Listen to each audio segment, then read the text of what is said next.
podcasts you love. From people you trust. This is TWiT. Bandwidth for All About Android is provided by Cachefly at CACHEFLY.com. This episode of All About Android is brought to you by Ford, featuring Available Sync. Now you can control your media player with simple voice commands. Enjoy your drive while you easily search and listen to your favorite songs. Check it out on the 2012 Ford Focus and at ford.com/technology.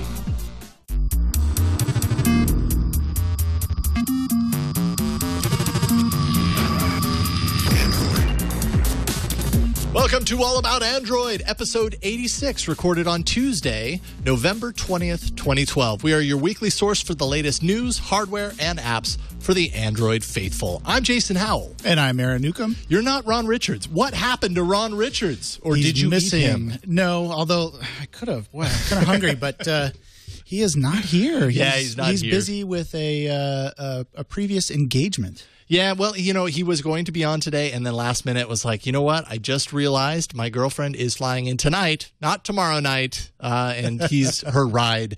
I think this makes sense that he skip out on the show. Well, you know, you got to have your priorities. Yes, you do. It's important. Absolutely. And with the American holiday, Thanksgiving coming up, I was in a giving mood, so I was like, okay, fine. You can be her ride at the airport. That's fine.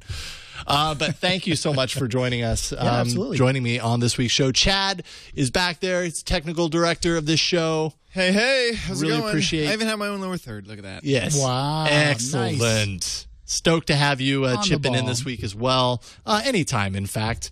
It's awesome that we have you kind of running the show behind the scenes, and I don't think that I thank you enough. This week we're going to be discussing a few things. The end of December as we know it. We'll get to that in a second. The end of fragmentation, possibly. The end of patent settlements. And the beginning of a whole host of apps and new hardware. Isn't that sweet? It's like a poem. Yeah, it kind of is. I should have thought about that more. That's about as good as my poems ever get. I don't know. But first, let's dive into the news. So the end of December. Remember the end of December.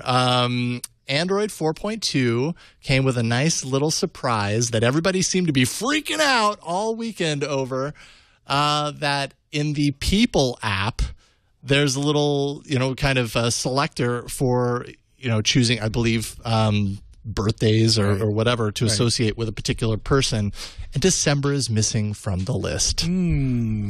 The birthday bug. And it probably wouldn't be as noticeable if December weren't like a few days from now. Yeah. I mean, this is kind of late in the game to actually be missing December. Yeah. I didn't even notice this. I guess I'm not sure who did until someone – I don't use the People app that often, I guess. Neither do I. I guess maybe not a lot of people do, but as soon as somebody noticed it, all of a sudden it was like, whoa, how did you miss that? How can you miss December? It's Christmas. Come on. And just missing a date just in general. Here, I'll see if I can – create a new contact here and prove to you that it's true.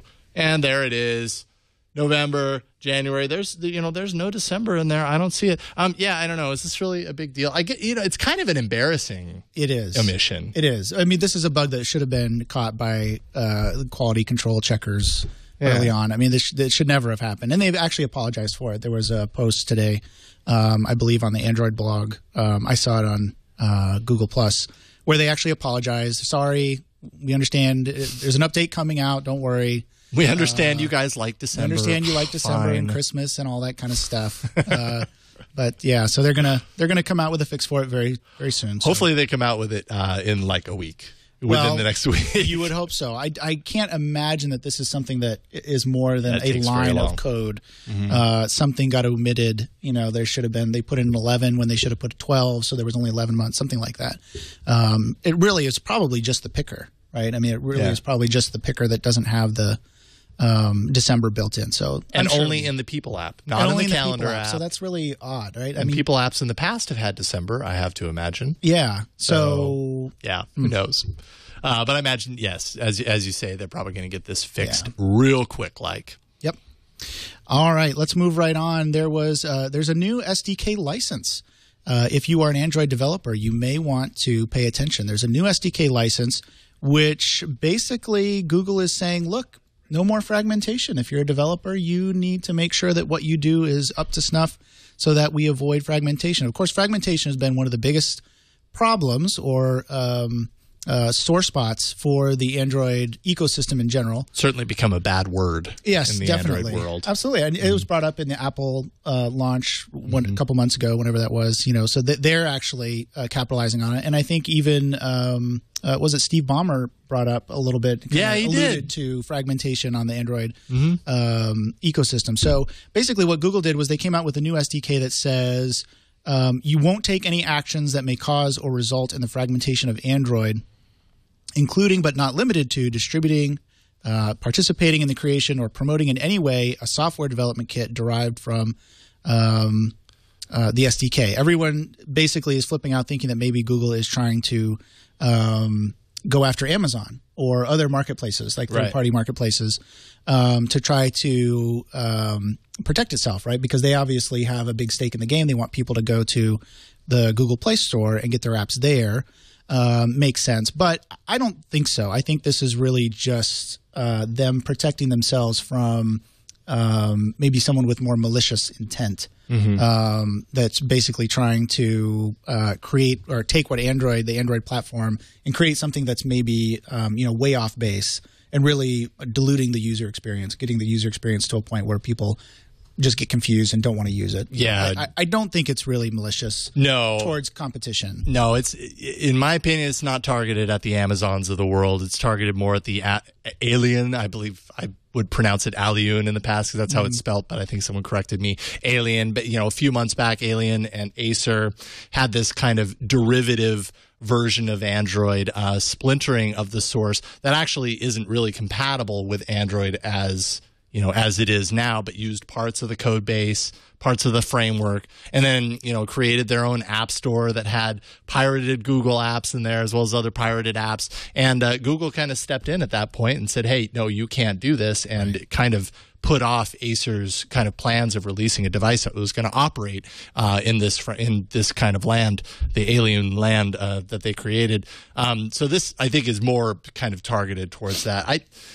Yeah, it would be a bad thing I would imagine, for the Android ecosystem as a whole if Google was to lay a stake in the ground and say, no, Amazon, you can't do what you're doing that's tremendously successful and totally within the boundaries of open source. Right. And I mean, you could argue that it's actually promoting the ecosystem, the entire, maybe not the marketplace, but the rest of the Android ecosystem in terms of Android putting their money behind Amazon putting their money behind the Android platform, developing on Android. I mean, that helps out when you have, even if it's a slightly competitive company or a partner that's slightly competitive, having them develop on your platform is always preferred, right? I mean, they could have gone off and done something completely different, maybe partnered with Microsoft. So it's still beneficial to have them using this, and I think that's so I don't think Google's out for that. Now, the question is, how are they going to enforce this, right? So you agree to this when you download the SDK. You agree to this license. How the only way you could really enforce it is to take them to court, I guess. Yeah, I mean, what did Google do in the previous case? I mean, I guess maybe it's a little different because in the previous case, Acer is part of the Open Handset Alliance. Right. And that was kind of at the crux of this, which is you're part of the Open Handset Alliance, but you're splintering the code, which is something that in the OHS is not allowed, or the OHA.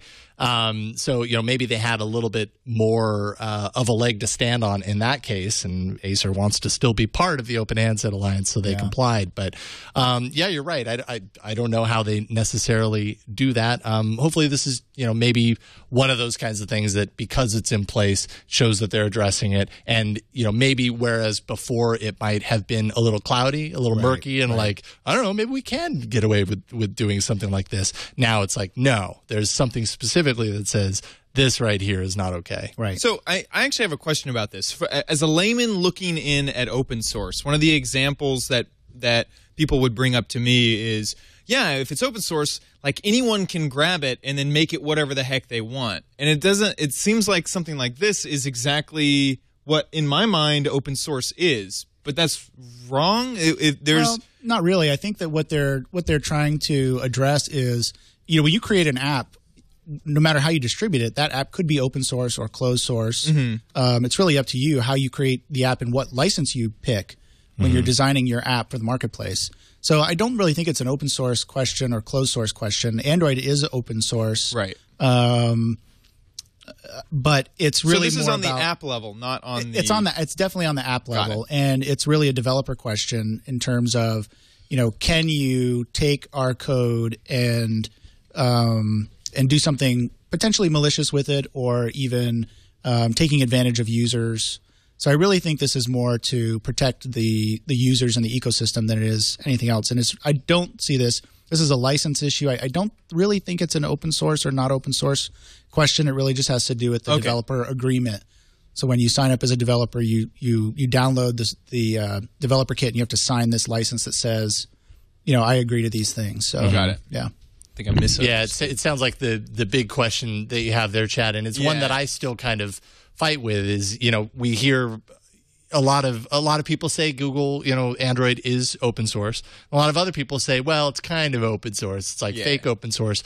But I mean, you're the perfect guy to kind of ask this question. Is there such a thing as open source that isn't quite so open? That isn't like 100% open, do whatever the heck you want with this. Like, so really where does that fall? The only thing that's required of open source, depending on the license you use for your code, the big thing that's required is that you publish your code. You put your code out there for people to take a look at. Within those bounds, there are a lot of different licenses that you could pick up and use, some of which require you, for example, if you make changes, to contribute those back to the original project. Okay. Those kinds of things. It doesn't really require, interestingly enough, that you develop in the open. So in the case of Google and Android, what happens is they develop everything behind closed doors, and then at the time when they release it to the public, that's when they have to put the code out there, and they do. But there's not a lot of community involvement like there is in other projects. So this actually came up recently with Ubuntu. Announced that they're going to be doing a little bit more closed development on Ubuntu, some of the features, because they were getting a lot of negative feedback on some of the features, and it was impacting them negatively before the release even came out. So they were getting all these negative vibes before people had even seen it, before people had played with it. And they're like, you know what, we're going to take some of this kind of in-house a little bit and do the development in-house.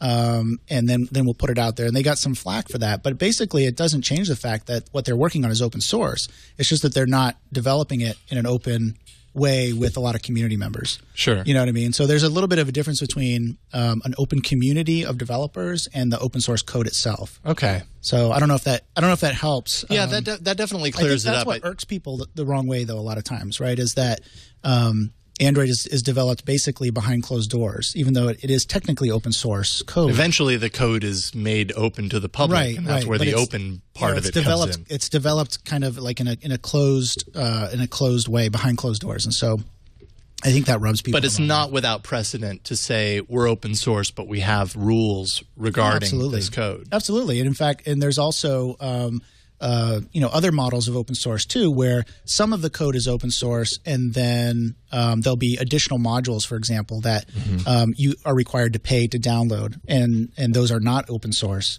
Okay, so I mean, and that's kind of similar to what you have in the Verizon Galaxy Nexus world, which is like, most of the code is open source, but when it comes to the LTE antenna, the code behind operating those kind of specific elements, that's not necessarily open source.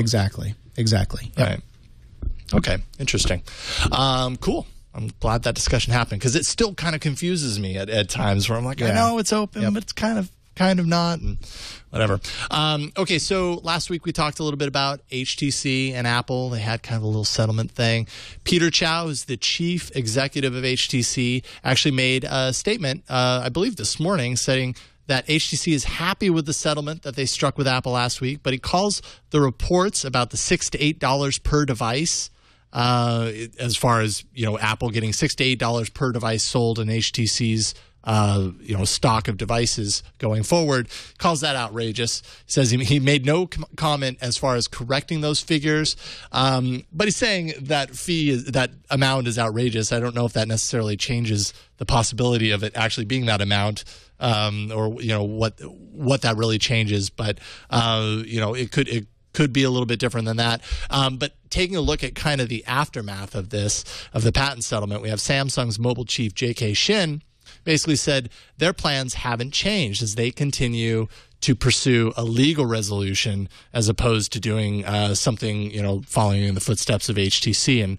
reaching a settlement. So Samsung doesn't appear to be at least publicly, doesn't appear to be backing down and wants to continue to pursue the legal kind of route for this. And then over in the Motorola Google camp, Google Council has said that they wish to reach an agreement on licensing to put this all behind them, all the stuff that they have with Apple going on right now. But the bigger news is that Apple Council later filed and said that they are also interested in arbitration as they wish to resolve, in their words, the dispute completely, almost showing like, hey, we're open to doing this with you guys too, which I would love to see. Yeah, I think everybody would. I mean, it's such a distraction. Yeah, all these really patents and stuff, and nobody wins. Somebody has to pay somebody else. There's all kinds of negative publicity.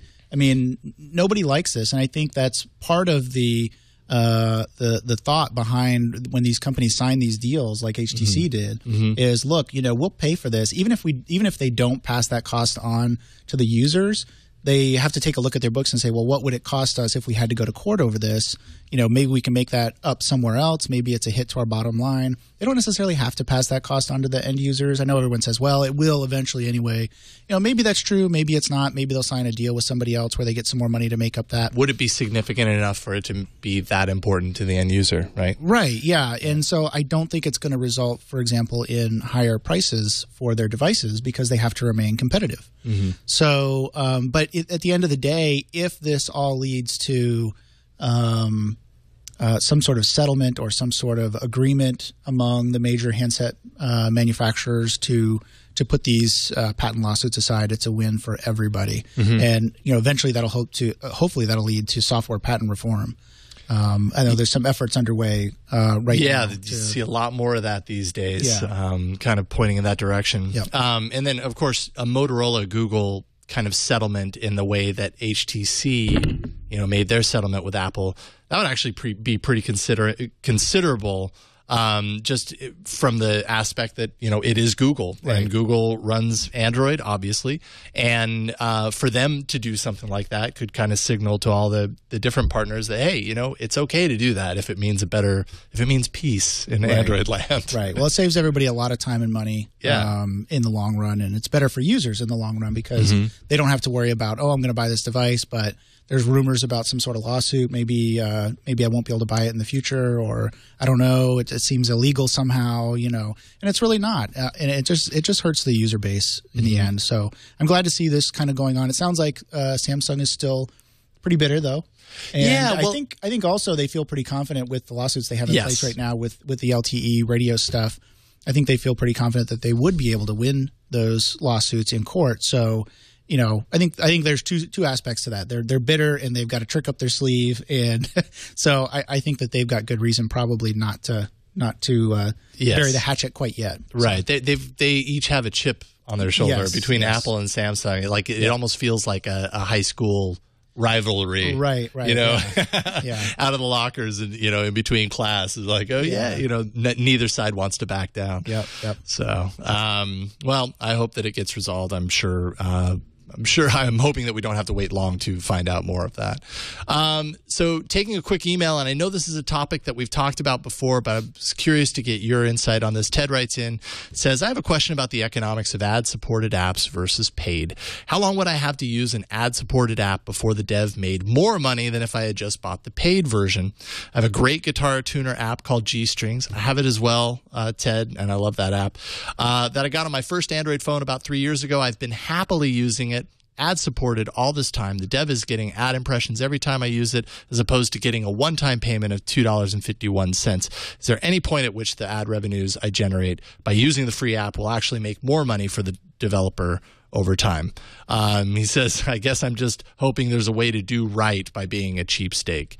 You are a cheap steak. A cheap steak. Cheapskate. There we go. Now I want a steak, and I want it cheap. Yeah. So what do you think about this? For an app that you're using all the time, like I had this kind of discussion with myself when I found that I was using Plume all the time, or Twitter apps in general. Like you use them all the time. And if it's an ad-supported one, on one hand, you're like, well, I open it all the time, so they're getting those impressions, but are those sizable enough? Yeah. And I don't know about the deals that these companies make with whether they're using AdMob or whatever I guess that probably agency. I mean, so it depends. I mean, Rovio, for example, the maker of Angry Birds probably gets more revenue back somehow. They certainly get more eyeballs than probably many of the other Android apps on the marketplace today. Yeah, I mean, there are a lot of companies who are based on the ad-supported model, but I think doing okay. I think that Rovio is one of those companies that can help us answer this question, right? Because Rovio was a paid app on the iPhone platform, right? Mm-hmm. And then when they came to Android, they decided to go to ads, and they've pretty much stuck with that. Yeah, they have. I mean, I know on the new version of Star Wars, they're offering for you to pay and get the next upgrade to the Star Wars Angry Birds thing early. So they're doing a little bit of in-app purchase stuff. But I don't think if you buy that, I don't believe that takes away the ads. It's just that you get kind of like early access, or you get to it as soon as you want. Yeah. So and wow, this is a really old article. I just did a quick Google search. Angry Birds, December 2010. So this was a couple of years ago. So maybe it's significant in that regard. Angry Birds on Android. Those ads made at that point, Rovio, $1 million per month. I'd say that's pretty considerable. That's pretty good. Now, of course, you have to weigh how many people loaded the app, so if it's 1 million per month, and how many people would have bought the app in that month. So how many, it's kind of hard to tell the economics of it. Mm-hmm. And then what do you charge? Because I think there's a lot of good evidence too that shows a 99-cent app does pretty well, whereas a $3, $5, or I've seen apps, up to like $20 for something very specific that hardly anybody buys. Mm-hmm. So I think that really it's a question of economics and and just volume. Because a company like Rovio, obviously Rovio is like at the top of the charts when it comes to companies that were created around app development for mobile devices. Mm-hmm. That's just shot it out of the park. They've got a formula. It works. They're making great money.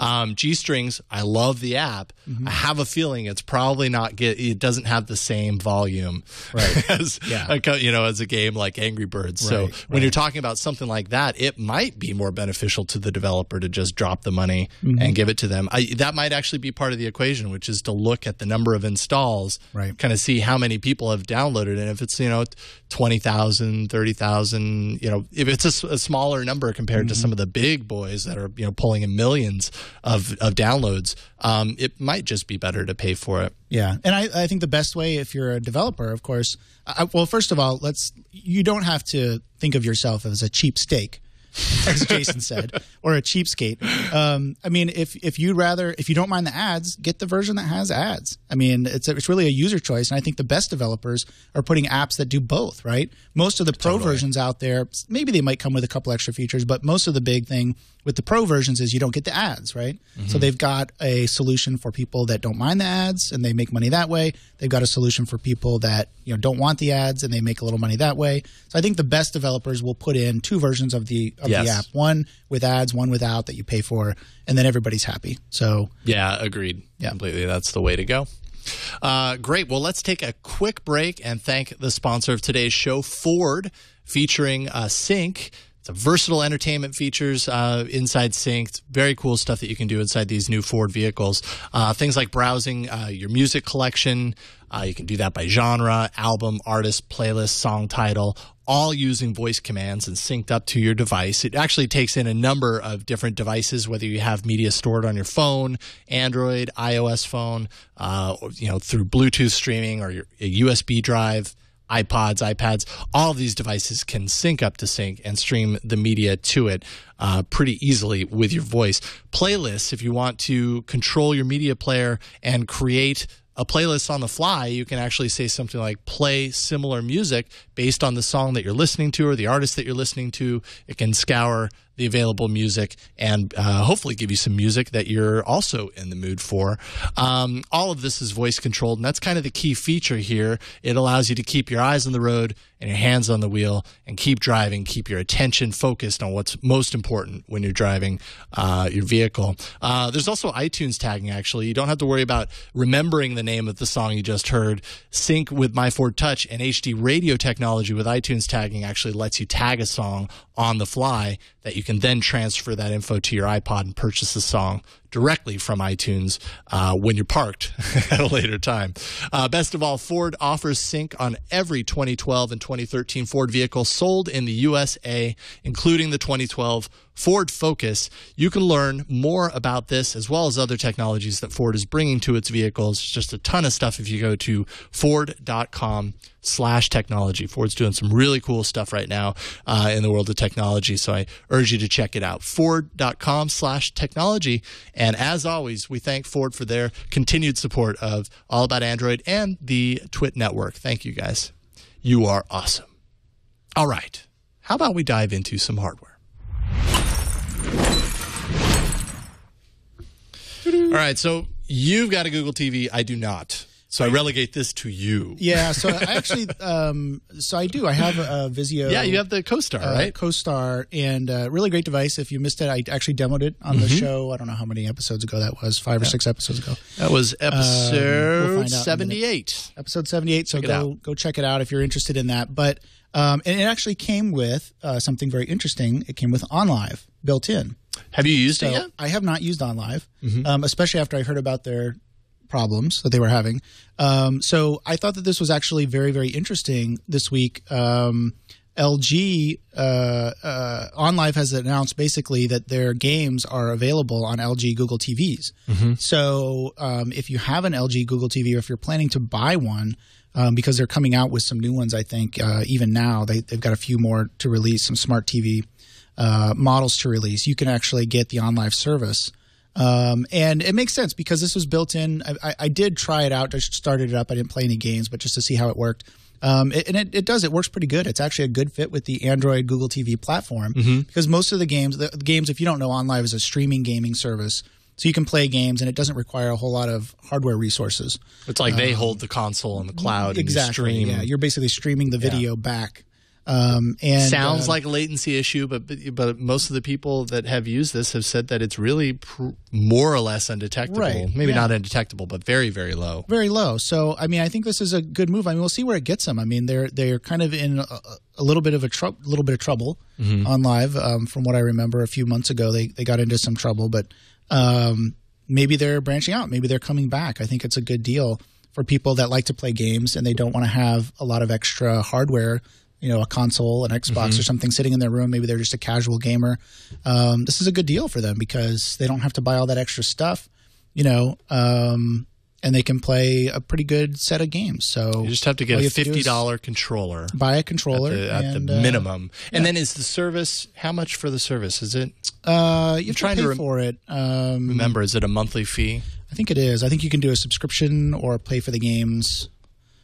Yeah. Let's see who's faster at just typing play out. for free, they say on their blog. But well, you can try. The thing that they do offer is demos. So you can actually try the game. I mean, it kind of reminds me of, I don't know if you remember, I guess they still do this in hotels where they have for a while in hotels, they would have like a Nintendo GameCube controller or something. And then you could like buy the games and you pay like $5 to play the game for one day or something like that. And, you know, my kids were always begging to play with it, even though at the time it was already out of date when it came out. You know, like people had the Wii was already out and they were still using these old controllers and stuff. So it reminds me a little bit of that. That's right. I've done that a couple of times. It was always just kind of like you could play like but you know, it was Mario always like a Brothers system behind. Right. Yeah, exactly. It was at least one system behind, and it was you know, they were asking a lot of money for it, you know, just like any pay-per-view service or anything like that. So an interesting idea. I'm glad it's available. I mean, why not? Might as well. Absolutely. I think it's a kind of a match made in heaven as far as kind of building the value proposition on Google TV, which, you know, some people are having a hard time making that, you know, pulling the trigger on it. And it's kind of another way. I think any added benefit is going to be good for everybody involved, LG, Google, and OnLive as well. Sure. Another bit of hardware news, although I don't know how big of news this was, but it just kind of caught my attention. ViewSonic. Have you ever had a ViewSonic monitor? Yes, Yeah? I do. I had a 19-inch ViewSonic back in the day. And it was back at that time, everybody had 15-inch monitors, right? So I had a 19-inch ViewSonic with the little parrot. Yeah, the little parrot in the corner. And it was actually a pretty good monitor. The Register has an article on a ViewSonic VSD 220. It's a 22-inch Android mega tablet, as they call it, which, I mean, really, I guess it's kind of a tablet, but, you know, it's really like a touchscreen monitor based on Android. Really depends on how you want to explain it. The screenshot shows what appears to be a honeycomb screenshot, but I know that it ships with ice cream sandwich. So, you know, if this is the kind of device that you're looking for, don't be scared off by that screenshot. But a bigger backpack. Yeah, totally. It has a stand in the back. So, I mean, you know, it looks more like a monitor than a tablet. But it's just a little different, I guess. It has a USB on both sides, 1920 by 1080 pixels. And of course, you know, obviously it's a touchscreen device. So if it is a monitor, it's a monitor that's touchscreen. And there aren't a whole lot of those out there right now. Dual core, 1 gigahertz OMAP 4430 chip running ice cream sandwich. I don't know why I threw this in there. It just every once in a while I'll see something that's maybe a little bit different. And though I have no interest in buying this whatsoever, the thought of a 22-inch quote-unquote tablet just kind of makes me chuckle a little bit. I don't know. I mean, I think it would be kind of cool to have at your desk. I mean, I was joking about the backpack thing because you really wouldn't want to lug that thing around. Right. But, I mean, I can see it being actually really useful. Especially for environments. I mean, you could put that in a tabletop. Just have it at like a Microsoft Surface, basically. Mm-hmm. You could have it in a tabletop design and do a couple interesting things with it there. If you were in a command center type environment where you worked on monitoring what's going on in an IT shop in a data center somewhere, maybe it would be good for that.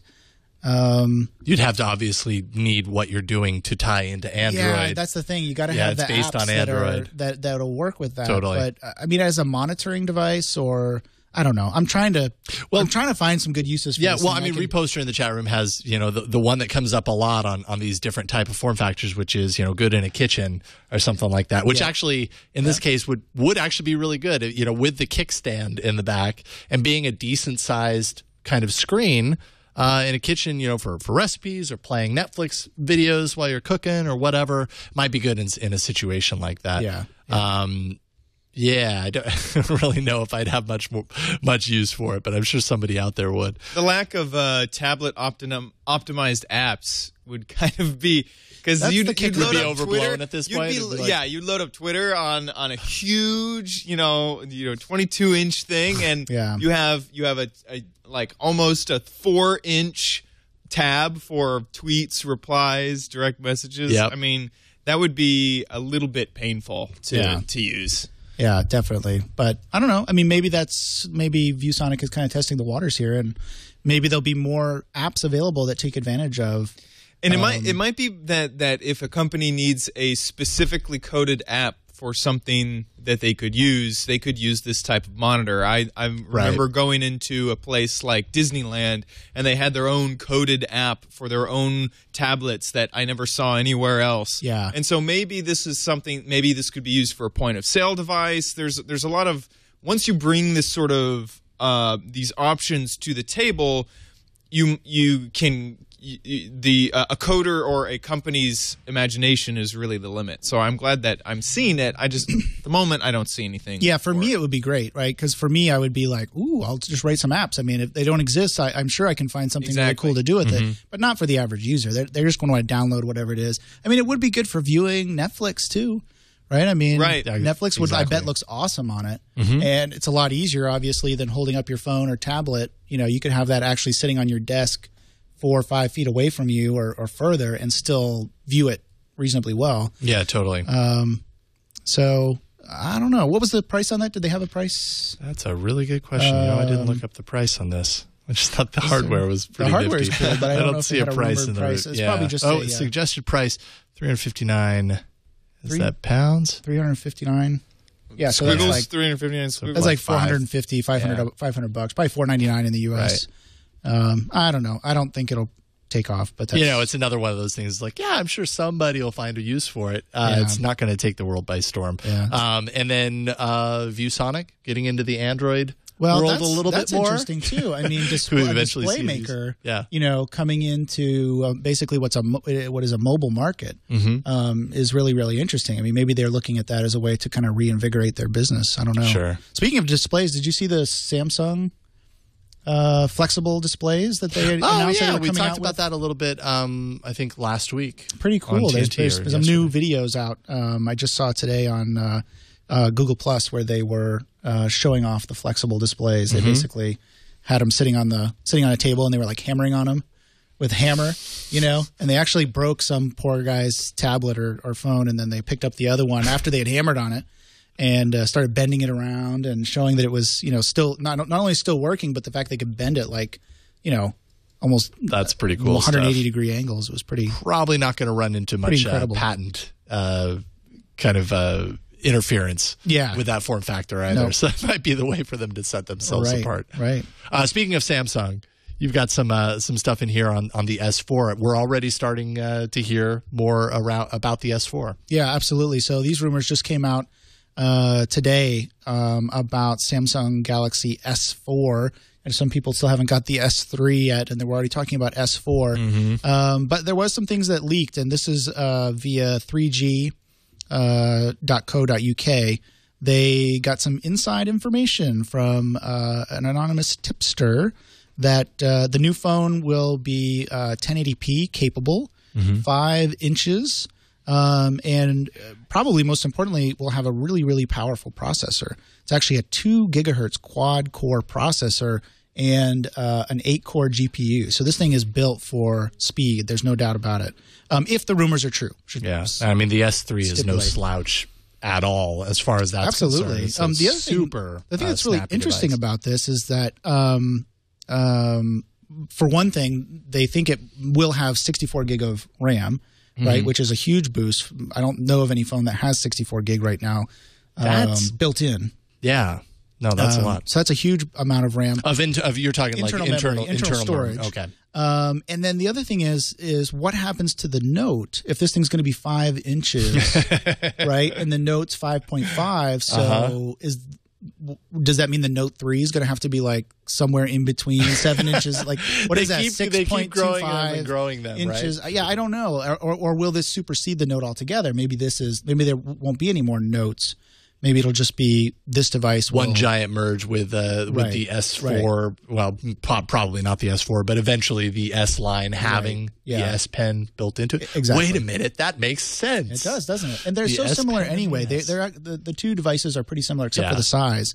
Although they've done a really good job marketing them as independent devices, and people side with one or the other. Right. It might be smarter for them just from moving more devices to keep them separated. In that regard, because then people can identify with whatever side they want and continue to go down that product path. Exactly. So it's interesting. Cool. Well, we'll find out. It's early to tell, obviously, with rumors, and you never really know whether it's going to turn out true or not. I like to think that when we're talking about these rumors so far in advance that maybe half of what we end up seeing actually lines up. This is way early, but it does actually. There were some other rumors from Samsung that they were working on a 1080p Super AMOLED display. So I don't know. I mean, maybe this kind of lines up with other things that are going on. Like you say, it's still really early. So Yep. Well, just a quick recap because I happen to have them in the house here. I'm reviewing a few devices for Before You Buy.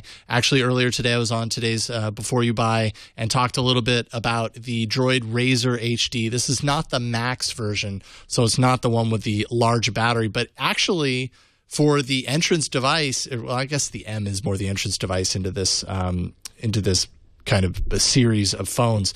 But as far as the Droid HD is concerned, it says a 2,500 milliamp hour battery, which is pretty significant. I actually, I could run this thing for a day and a half in San Francisco on 4G all the time, using it the way I normally use my Galaxy Nexus. And with the Galaxy Nexus, it's hard for me to get, beginning to end of day. That's I huge usually battery. have to plug it in. Yeah, a huge battery. To fit in that thin of a form factor too. I mean, usually phones that have that big of a battery are, really thick, but they've spread it out super thin just because, I mean, the screen size is a 4.7-inch screen. So they've definitely, they're taking advantage of the fact that the screen size means a bigger device, and they're kind of flattening out the battery versus kind of giving it that bulk. The industrial design on it, I love it. It really feels kind of premium. And I said in the Before You Buy review, you can see it if you want, that the camera is probably the weak spot of this. So if pictures are important to you, just got really weird, unexpected results with the camera. Go into a scene to take a picture, and you could take 3 pictures and they'd all turn out differently, either overexposed in one, white balance weird in another one. It was just very, very strange, and that was in decent light as well. So, but overall, $200 on Verizon. I think it's a pretty decent phone. I would say definitely, to take a look at it. I just love the design of the device. Yeah, I mean, it is very droidish. I mean, the everything on here from the bezel and the middle, the chrome.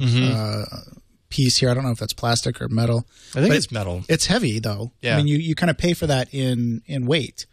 It's a pretty heavy phone. But see, I didn't think it was overly heavy though. Really? Yeah. I think it is. I mean, I think maybe side by side it would be, but yeah, it's like pretty heavy compared to my Galaxy Nexus. Now the Galaxy Nexus is mostly plastic. Right, yeah. And so if this is metal plus the bigger battery, you can see where that comes from. But you're right, I do like the design. I think if you like the more square, cornerish, rectangle design. It's kind of been Motorola's hallmark, starting with the Photon, that kind of edged in top and bottom. Yeah, it is very polished and good looking. It's a good one thing you notice though, if you're looking at it, the notification light is going off right now on the front, and it's a huge bar.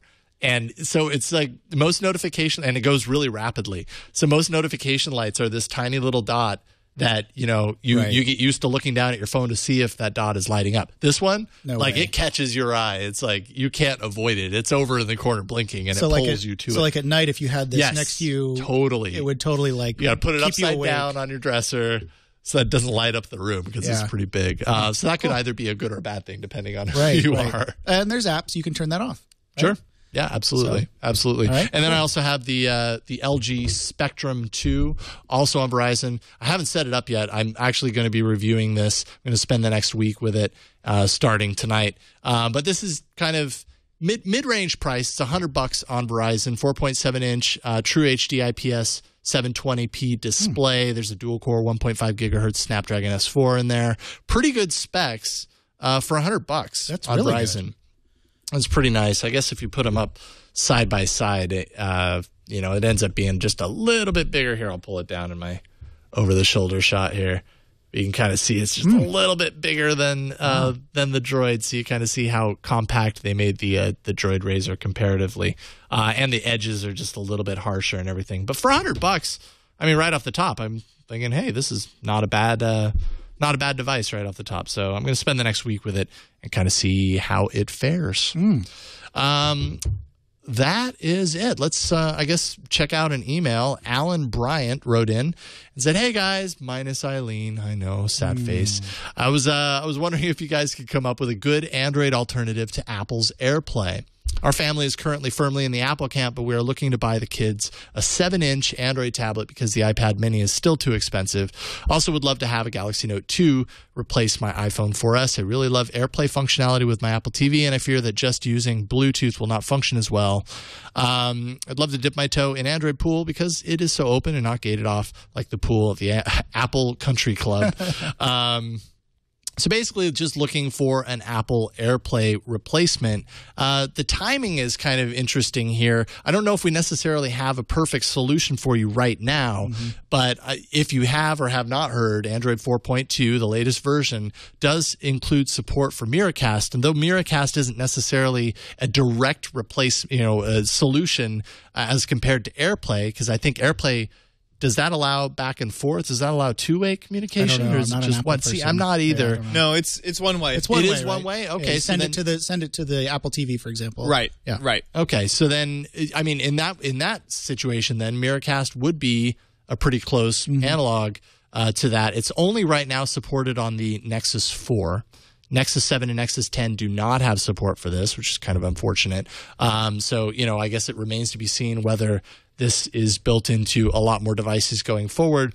But this also kind of ties into an article that was kind of gaining steam today, where Google is just basically saying they want to develop an open AirPlay alternative to Apple's AirPlay. And I guess reading through this, it's not clear to me whether that would be Miracast, although Miracast, I'm thinking, is not open. It's not open, but it's an open standard. So again, you get into semantics here, right? It's not open source as far as I know, but it's open standard. So it uses Wi-Fi, for example, just standard Wi-Fi technology. There's no proprietary cables or things that you have to that you can buy a converter box, so to speak. So if your TV does not support it directly, you can actually buy a converter box, hook it up to your TV, and then you can use it.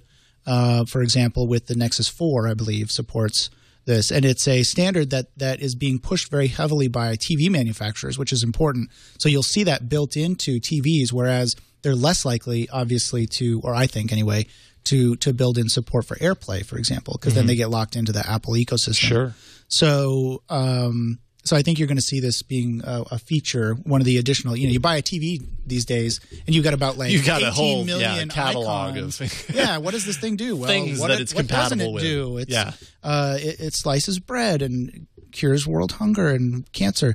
But this is really cool. I think you'll actually see this coming out on more and more TVs, and it is basically gives you AirPlay functionality. You can actually walk in, and Google has done a lot of work on this with the Nexus Q. Which I think this article that you mentioned references, that the Nexus Q had a similar concept where you come in, no matter whose phone it is, as long as it's an Android phone, you put it next to the Q and you can stream your music to it. And I think that it makes a lot of sense for them to go this way. And like you talked about last week, I think on last week's show, they're kind of stepping into this. They have the remote capability now.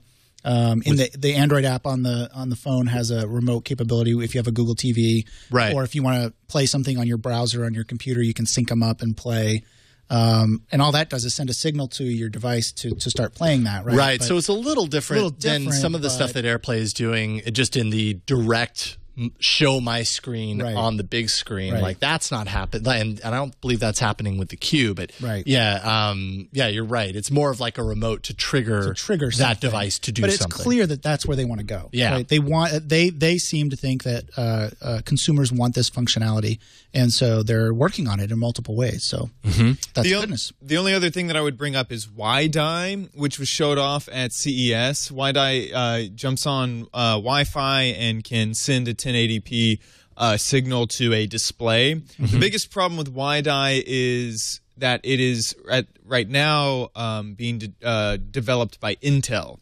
So anything that doesn't have an Intel chip inside of it can't use WideEye at the moment. So they were showing this off at CES a lot with laptops and things like that. And so maybe that will be opened up to, and it does almost exactly what AirPlay does. Maybe that will be opened up to a greater range of devices, but Intel tends to keep things to themselves when it comes to standards and things like this. Yeah, and the other downside there is that Intel isn't in a lot of these devices, right? I mean, you don't buy a phone with Intel. Exactly. The Intel sticker, the Intel inside sticker on there. Yeah, they're just now getting into that space, and I don't think. I mean, chat room can correct me if I'm mistaken here, but even a lot of the smart TVs that are coming out, I don't think are based on the Intel platform. So, it could be too little, too late, but we'll see. Sure. So I guess the short answer is we don't have an answer for you, but stay tuned. But the Nexus 7 is a great 7-inch tablet. There you go. All right, let's move into apps.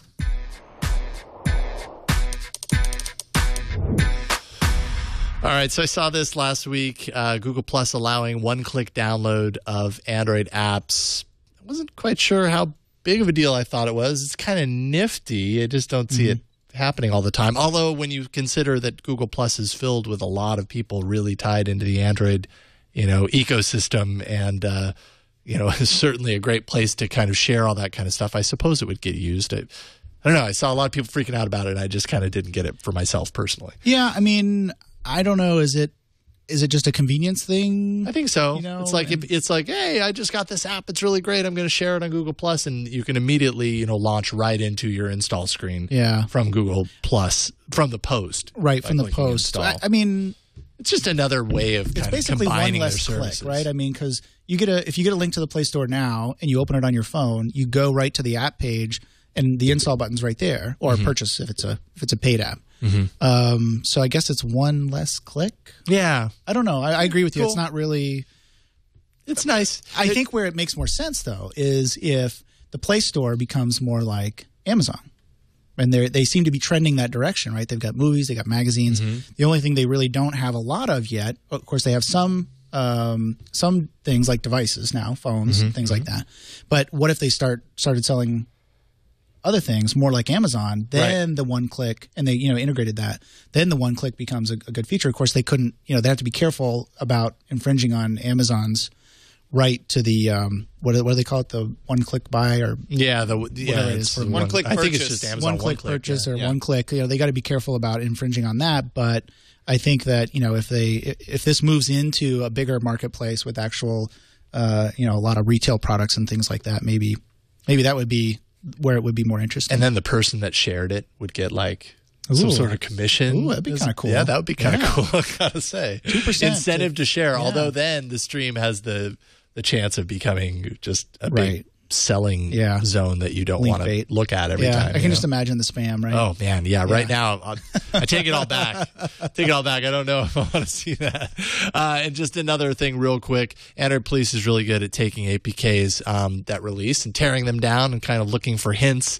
And they took a look at the latest APK for the Google Play Store and finding a few things in there. Google Plus app reviews being tied, or your Google Plus account being tied to the app reviews that you make on the Play Store. Yeah. Which, that kind of, in the grand scheme of the unification of all of Google's things, makes perfect sense for them to do that. That would include possibly your user photo attached to your reviews. It might also make people... it might also give people a little bit more accountability and think twice before putting a review after 2 seconds of using a device and saying, this app sucks because I didn't like the typeface that they use in the intro screen. Maybe it would put that to bay a little bit.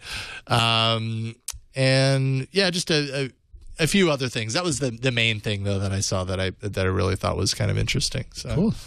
And that is that. Yeah, something else interesting happened this week with there's been rumors around Niantic Labs, right, which is kind of like a Skunkworks project inside of Google, and they've been putting out videos and stuff. And this week they finally released what they're doing, and it's kind of a virtual reality gaming thing. I'm still not sure because not very many people have been able to check it out because it's in beta and you have to actually ask for a invite code. Yes. Have you asked for one? I asked right away. As soon as I saw the news, I asked, and I still haven't gotten anything yet. So, but anyway, the game is called Ingress. And from the looks of it, it takes it kind of combines like real life things in real life with what's it kind of puts it into a game form, so that as you're walking around, you might see something, take a picture of it with your phone, or discover something interesting about it, and it actually works all that into the game as you're playing the game. So it's kind of like a real life game as a kind of like a. It does. I don't know. It doesn't look like it's going to be a strategy game, but maybe something where you earn points for recognizing or contributing in some way. It's pretty cool. The video looks really, really cool. What a lot of people are saying is, oh, wouldn't this be cool with Google Glass, right? So you put on your glasses, and then all of a sudden things start popping up. There's this point of interest over here, and you go look at it, and all of a sudden you're seeing things through the glasses that aren't really there, but that are in the game, and kind of combines the virtual and real worlds. I love how in the video they're like running into other people playing the game. Wow, that's pretty ambitious. Yeah, to think that two people would be in the same spot playing this game. But yeah, I guess it would take a lot of people, obviously downloading this app and having access to it, outside of the limited beta in order for that to happen. I love the idea of this type of a game, though. Very cool to kind of give you another reason to kind of get out or give you give you a distraction while you're out and about and be like, okay, how can I tap into where I happen to be right now? Kind of in the same way that we do with like Foursquare, it's kind of gamified, checking into locations. When you get somewhere, you check in for whatever reason. Maybe this is kind of another way to do that. I just wonder how good I'd actually be at it. When I really look at my day-to-day life, I really don't go very far. I live pretty close to work. As sad as it may seem, my life is kind of in this 5-block radius. I probably would be horrible at this game, but I still want to see it. It makes sense now that they came out with Niantic Labs also came out with this field trip application, right? Which is similar. I don't know why I'm not getting any network here, but it's basically an application that allows you to. It's kind of like for if you're just walking around and there's something interesting nearby. If you've got it set up, it'll actually tell you what's interesting that you're walking by. So perfect for cities or towns that you've never been to before. You're walking around and all of a sudden you get a notification and it says, "Oh, by the way, this building on your left is a bazillion years old and it was built by gnomes," and all this kind of fun stuff. Of course, that wouldn't happen. But so it makes kind of sense. They were working on this. They released it, and I'm like, what? Why did they do that? And now it's like, oh, wait a second, that actually makes sense with the new game that they're coming out with, because it seems like there's elements from Field Trip that are going to be built into Ingress. Or what is it? Ingress? Yeah, it's Ingress. Ingress. So, cool stuff. Yeah, very cool. I'm looking forward to kind of seeing more. And if anybody actually who listens or watches the show has had any experience with this, send us a review, aaa@twit.tv. Let us know in video or email or whatever, kind of what you found from the experience. I'm very curious. Anytime Google has a limited beta invite-only thing, that they release out to the public, I'm always very curious to see what exactly it entails. Yeah. And one other thing to mention before we move on to another email, we talked about it in previous episodes. Eileen, I believe, was probably the one that talked about it most, Echofon, which is an iOS Twitter client, and it's been kind of in various stages of testing and everything. It finally hit the Play Store and is available now on the Play Store. You can get it in a beta version. I've been playing with it a little bit. I can't say I'm super sold. Wow, my screen is dirty. Can't say that I'm super sold with it right now. I realize that it's kind of beta and, things are a little slow moving in it.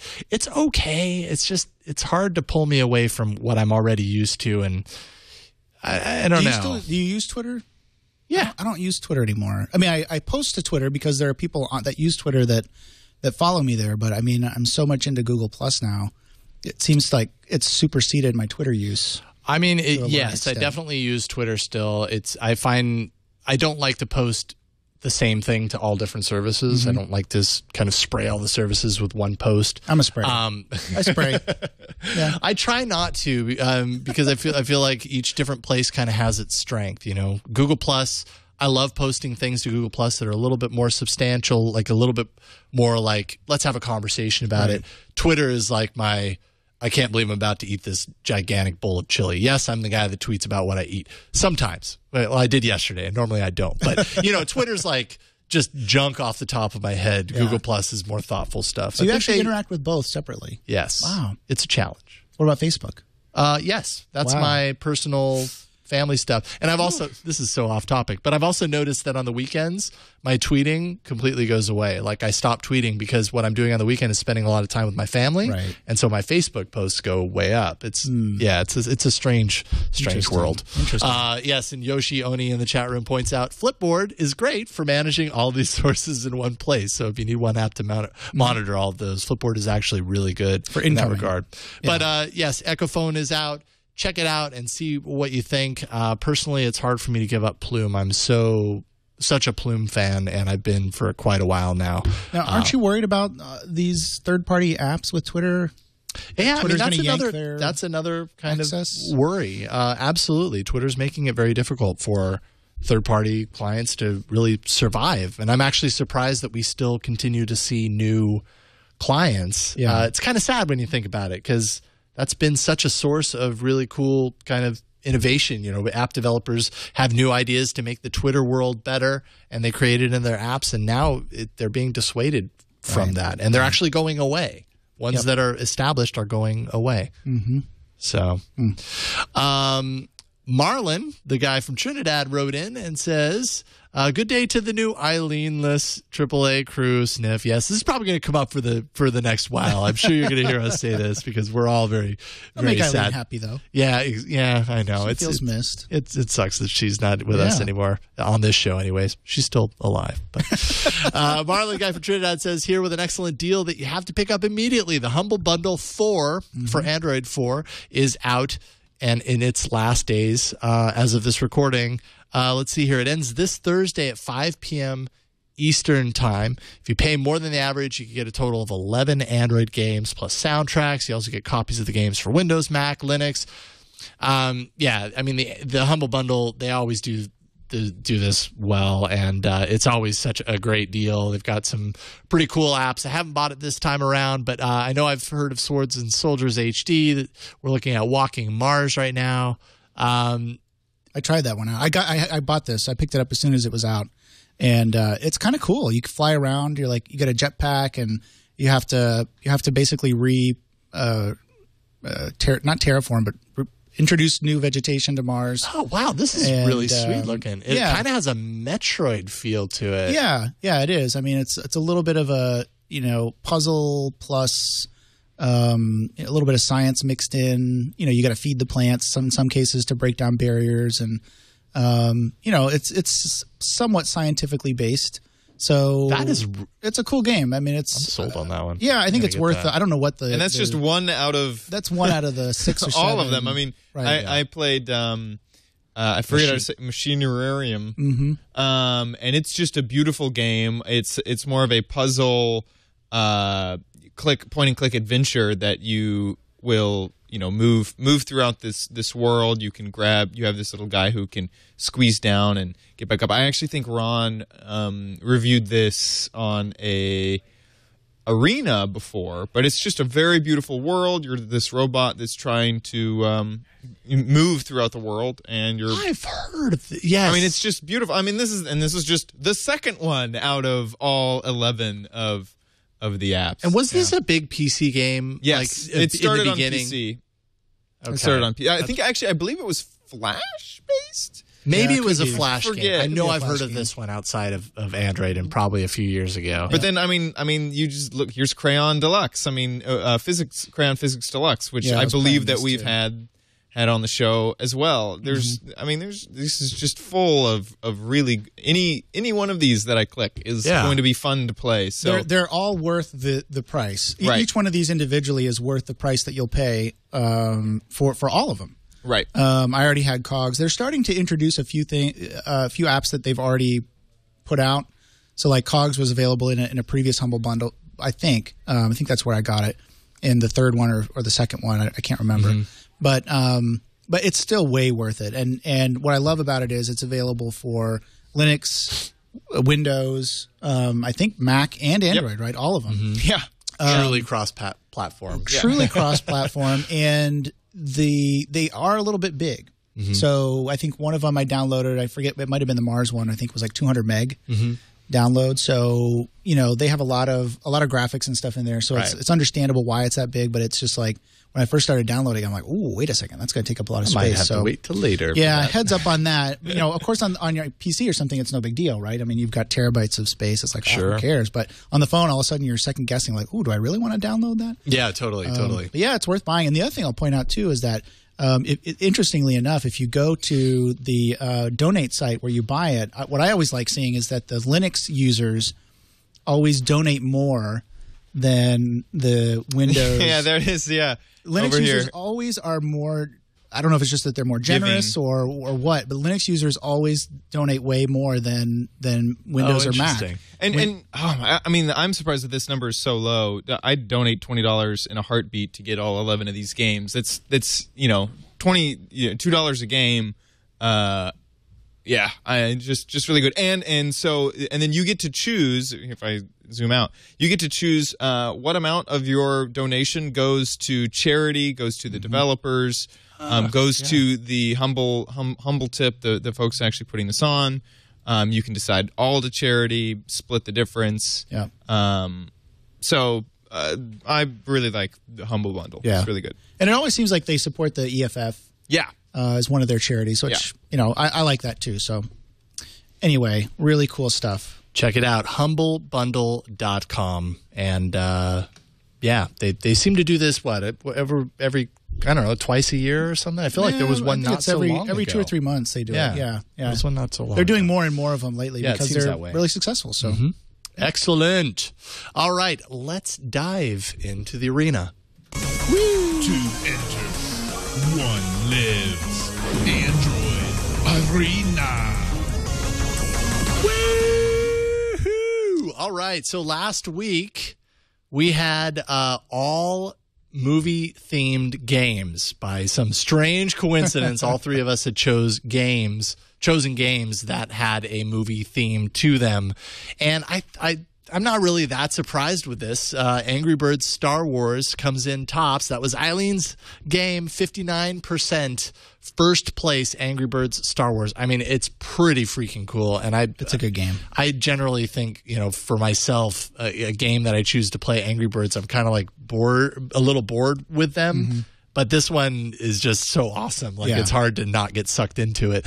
Army of Darkness Defense, that was mine, came in second at 22%. Wreck-It Ralph came in third at 18%. But obviously, by and large, Angry Birds Star Wars wins. The force is with Eileen. So this week we have, we're doing 3 apps. Obviously, Aaron, you have a cool app to show off. Chad has an app. I'll go ahead and start with mine. It shouldn't take me too long. It's actually a game that I haven't spent an amazing amount of time with, but what time I have spent with it, I've really enjoyed. And it's just kind of, if you've noticed, anytime I cover a game, usually it's some sort of throwback, retro style game. And this is no different. It's a game called Oregon Trail, not Oregon Trail, but Oregon Trail. So like your bodily organs. Yes. Okay. Like it's a zombie story. Got it. This is actually a zombie story. It's made in kind of old retro kind of style. And, I've made it to this particular point. I'm going to go ahead and break out the guns and clear a path because I've got all of these zombies coming. I haven't actually played through this, so I don't know what I'm supposed to do or anything, or if this is just like a cutscene. But basically, it's kind of wow, that was easy and ridiculous.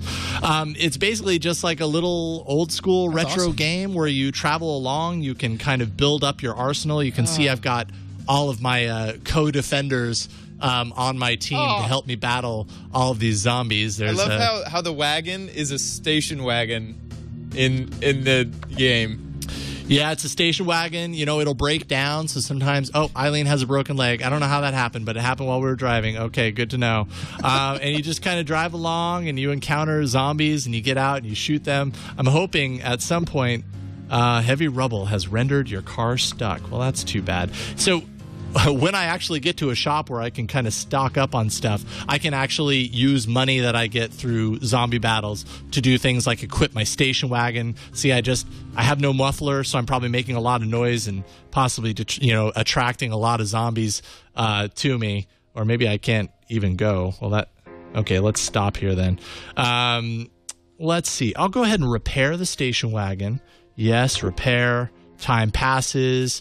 It's just very old school, kind of like taking your resources and applying them. Use your money to buy new resources. Oh, you need to buy ammo. You can do that. I passed up some scrap earlier in the game, and maybe it's going to bite me in the butt here, but it looks like after enough time, I'm able to repair, I hope. Otherwise, this review is going to be, repairs failed. I just want to continue. Looks like you can give it more scrap. Maybe it'll be better. Yeah, I just don't know if... Oh, I see. Yeah. See, I'm still... Like I said, I'm still learning it. But it kind of sucked me in earlier. I was having a lot of fun with it. Repair successful. Oh, wow. So okay. Let's see if maybe I can get out or something. But anyways, I've got my whole party. If I want, I could... Here, let's just see what happens. I'm sorry, Chad. You're killing me. No. I'm sorry, Chad. Oh, no. Now watch. That is gruesome. Oh. You missed. Oh, yeah. no. I had purple hair in that. That's not. I'm sorry. I shot down to the ground once to see if you dance, which you didn't. So that it was just like, you right. put me down. I wasn't even infected. I'm sorry, Chad.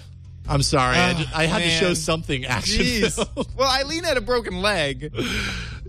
Yeah, but I don't. Yeah, no, I'm not doing that. I had to go. Anyways, it's a really silly game. And as far as I can tell in my early days of playing this, I don't even know if there's really any skill involved. The only skill involved is when zombies are coming at you, you just have to like point at them and you shoot your gun and you know, kill them in a very low res sort of way. But it's just kind of fun to plug through it. It's called Oregon Trail, not Oregon Trail, but Oregon as in your organs trail. And it's silly, but I love it. $3 or $2.99 in the Play Store. Check it out and have a chuckle. I thought it was pretty hilarious. By the way, that's 2 weeks in a row that I've had some sort of undead game in the arena. You're into the zombies, Nice. aren't you? I do like zombies, and I'm like totally into The Walking Dead right now. So maybe it's like getting into my brain. My brain. Uh-oh. Brain. Okay. All right. Aaron, would you like to go next? Sure. Well, as per usual, my app is usually either a tool or a game or something, and a lot of times you have to be rooted to run my app, and this week is no exception.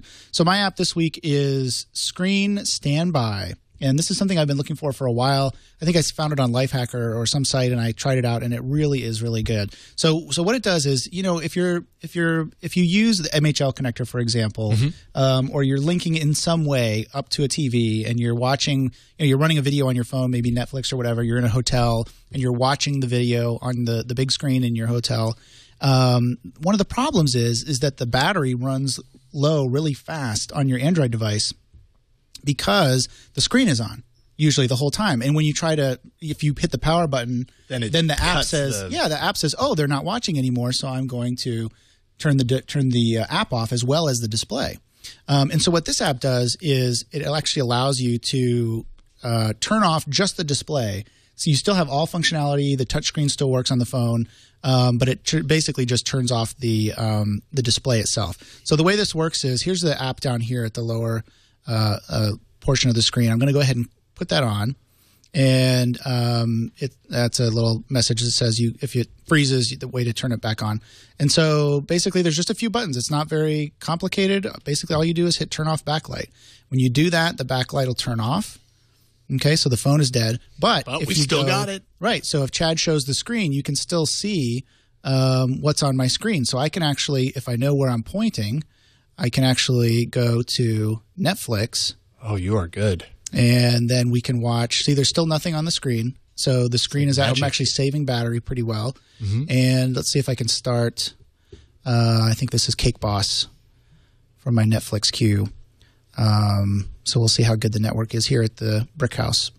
But you can see that the display is still off. So really for anything, it could be a game. It could be, just whatever it is that you're showing on the screen, and you don't want to waste your battery. That's bitten me more times than I know when I'm sitting there and I forget to plug in the phone or whatever. And I'm watching a movie and all of a sudden it turns off and I'm like, what's going on? And of course, the screen's been on the whole time. So if you're like me and you do this, you use this when you're traveling, you just turn the screen off. And when you want to get it back on, it's pretty simple. You just press the power twice and the screen will come back on. So now my screen is back on and I can go do whatever it was that I was doing. So awesome. Very cool little app. You do have to be rooted. So there's another reason to root your phone. I always like to point those out when I come on the show. Lots of good reasons to root your phone, and it's especially easy if you have a Nexus device. So yeah, rooting, you got to be responsible with it, but it brings some really cool options as far as apps are concerned. Yep. Some of the things that you wish that you could do with your device, you actually can do when you're rooted. Absolutely. And you're not allowed to, able to do it without. Right. So. Like Wi-Fi tethering and those kinds of things, which are also good to have. That's great. So there you go. Screen Standby, and that appears to be free. Yep. Simple little app. And I like I think Chad showed on the Google Play Store. I love their little logo at the top, which has a little, there it is. So it's like a little bit of code that they're writing there to tell how the app works. Right? Put the screen to sleep. Screen.power equals off. But not your device.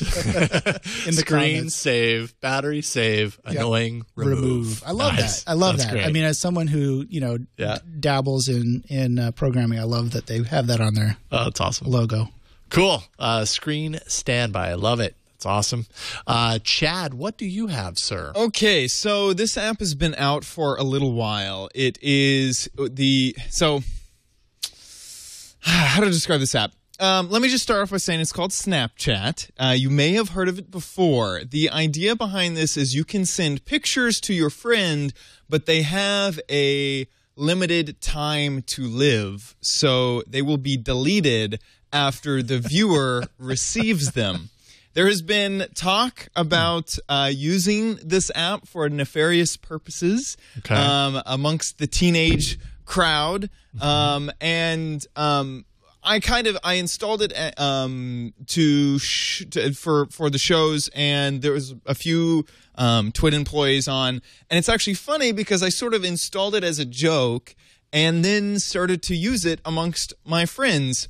So let me go ahead and show off how it works, and then I guess I'll get into why I feel like it sort of makes sense. It's very simple. When you launch, you sort of have a little bit of a home screen, and let's find the focus point. There we are. So you have a little bit of a home screen. These apps, these right here that have the boxes that are closed, these are Snapchats that have come in. Oh, and I'll press and hold that came in that I can look. So you see this countdown down here. Luckily, I have friends that will send you stuffed animals. Yeah, exactly. Send me stuffed animals, not anything else. And so it will load in a few pictures, and if you click it, it'll then it's available to actually view. So Curly sent me this one. I'm not so sure that this is. Actually, let me just open it up. Okay, so he sent me a whole bunch of screwdriver screws, and that one only lived for about 3 seconds. So let me go back. I can't believe you have that picture on your phone. I know, Chad. right? Oh, geez. And so look, there's a picture of a cat, right? And so what it is it's very and then when I take my finger off it, it goes away, and then it's time to live is over. Another thing to notice is when you click one. Kitty cat. And you click off, it's still counting down. So if it's an image that you want to see, you want to look at it. Now, everyone's idea once they join Snapchat is they go, well, why can't I just take a screen grab of the Snapchat? And on an iOS device, this is cross-platform, so you can do this with iOS users or Android users. On iOS, which is I downloaded on my iPad at first, when you try to grab a screen grab, there's a little bit of a latency, and so it'll close the screen the photo before you can grab a screen grab.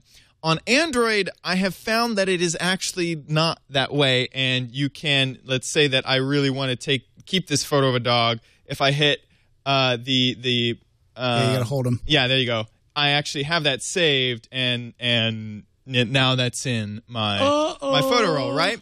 So the only thing is that Snapchat actually realizes what I've done, and it sends a message to the person who sent me that photo saying, they grabbed a screen grab of it. So you'll see if I go back through things that I've sent, you can see that this one someone took a snapshot, and there's a different right. Someone took a screenshot. Oh my gosh. And then to send, I bet that this one, because this was, oh look, it's me, is screenshotception, and I can try to grab it if I want. But and then if of course to send your own screenshots or Snapchats, I should say, you click the photo button, and then you can take a photo. There you go. And then you can also annotate it a little bit. So if I wanted to say draw on it and say hi from oh boy and then you can also type on the screen if you want, and I think I've gone into there we go. Once you turn off that, you can type on the screen, so I could say, this boss is us. This us. Anyway. Thus us. I'm very bad at typing. Yes. And then I like that. Thus you us. can move this around, put it on my eyes, And then I'll send this to, and I get to decide how long this one will live. So this one, let's say, well, this isn't my best. Let's only allow people to look at that for 7 seconds. Go ahead and click that and send it off to, who do I want? Cheeto's been sending me stuff. Curly has been sending me stuff. I'll send it off to those 2 people. And then that's sent.